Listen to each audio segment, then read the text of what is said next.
एक छोटी सी कहानी आप सभी के लिए। कहानी पसंद आए तो वीडियो को लाइक कीजिएगा, चैनल को सब्सक्राइब कीजिएगा। एक बार एक राजा अपनी जन्म कुंडली पढ़ रहा था। तभी राजा के मन में अचानक एक ख्याल आया कि जिस समय मेरा जन्म हुआ ठीक उसी समय संसार में कई अन्य लोगों का भी जन्म हुआ होगा, परंतु वह सब राजा क्यों नहीं बने। यह सवाल राजा के मन में बार बार आ रहा था, पर इसका जवाब कहीं नहीं मिल पा रहा था। अगले दिन राजा ने राज्य के सभी बड़े विद्वानों को अपनी सभा में आने का निमंत्रण दिया। राज्य के सभी महान विद्वान एकत्रित हुए। सभी आश्चर्यचकित थे कि राजा ने अचानक बैठक क्यों बुलाई है। अब सभी की निगाहें राजा की तरफ थी। राजा सभी का अभिनंदन स्वीकारते हुए बोले, मैं आप सभी से जानना चाहता हूँ कि जब मेरा जन्म हुआ ठीक उसी समय अन्य लोगों का भी जन्म हुआ होगा, परंतु वे सभी राजा क्यों नहीं बने। राजा का सवाल सुनकर सभी चौंक गए। किसी के पास कोई ठीक जवाब नहीं था। तभी एक बुजुर्ग विद्वान बोले, राजन, तुम्हारे इस सवाल का जवाब जंगल में एक साधु रहते हैं, वही इसका ठीक जवाब दे सकते हैं। अगले दिन राजा उसी जंगल की ओर चल पड़े। काफी दूर चलने के बाद राजा को एक छोटी सी कुटिया दिखाई दी। राजा के मन में खुशी की लहर दौड़ गई कि अब उसे अपने सवाल का जवाब मिल जाएगा। राजा कुटिया के पास पहुंचते हैं तो देखते हैं एक साधु आग के अंगारे खा रहा है। यह देखकर राजा चौंक गया।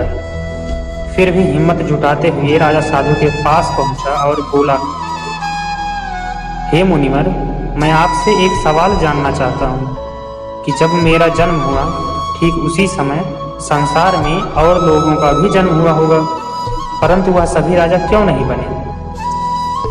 साधु ने राजा की ओर देखते हुए जवाब दिया, तुम्हारे इस सवाल का जवाब आगे एक साधु है, वही देंगे।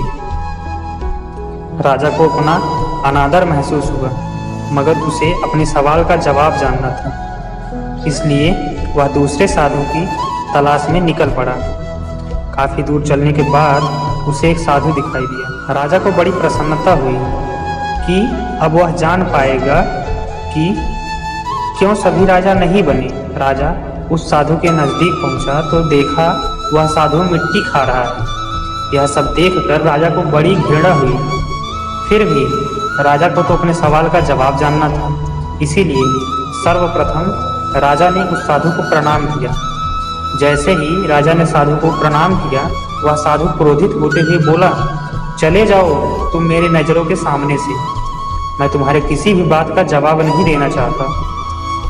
राजा को बड़ी हताश हुई। राजा वापस जाने लगे। तभी वह साधु बोला, तुम्हारे सवाल का जवाब पास के गांव में एक लड़का रहता है, वही तुम्हारे सारे प्रश्नों का जवाब देगा। जल्दी जाओ, वह अपनी आखिरी सांसें गिन रहा है। राजा कुछ भी नहीं सोच पा रहा था कि आखिर उसके साथ हो क्या रहा है। एक के बाद एक नई कड़ियां अनायास ही जुड़ती जा रही। राजा उसी गांव की तरफ चल दिया। पूछते हुए राजा उस लड़के के पास पहुंच गया। राजा ने लड़के को देखा और लड़के ने राजा को देखा। राजा कुछ पूछते उससे पहले वह लड़का बोला, पिछले जन्म में हम 4 भाई थे। चारों एक बार जंगल में रास्ता भटक गए थे। कई दिन तक हम भटकते रहे। हमारे पास जो आटा था वह खत्म होने को आ गया था। उसी दिन कुछ आटा बचा हुआ था और हम चारों रोटियां बनाकर जैसे ही खाने बैठे, वहां पर एक बाबा आ गए और उन्होंने हमसे खाना खाने का अनुरोध किया। यह सुनकर बड़ा भाई बोला, यह रोटियां हम तुम्हें दे देंगे तो क्या हम अंगारे खाएंगे? और दूसरे ने बोला, क्या हम मिट्टी खाएंगे? मैंने भी इसी प्रकार रोटियां देने से मना कर दिया और आपने अपनी रोटियां उठाकर उस बाबा को दे दी। आप जो 2 साधुओं से मिलकर आ रहे हैं वह हमारे ही पिछले जन्म के भाई हैं, जो एक मिट्टी खा रहा था और दूसरा आग के अंगारे खा रहा था, और तीसरा तो आप मुझे देख ही रहे हैं।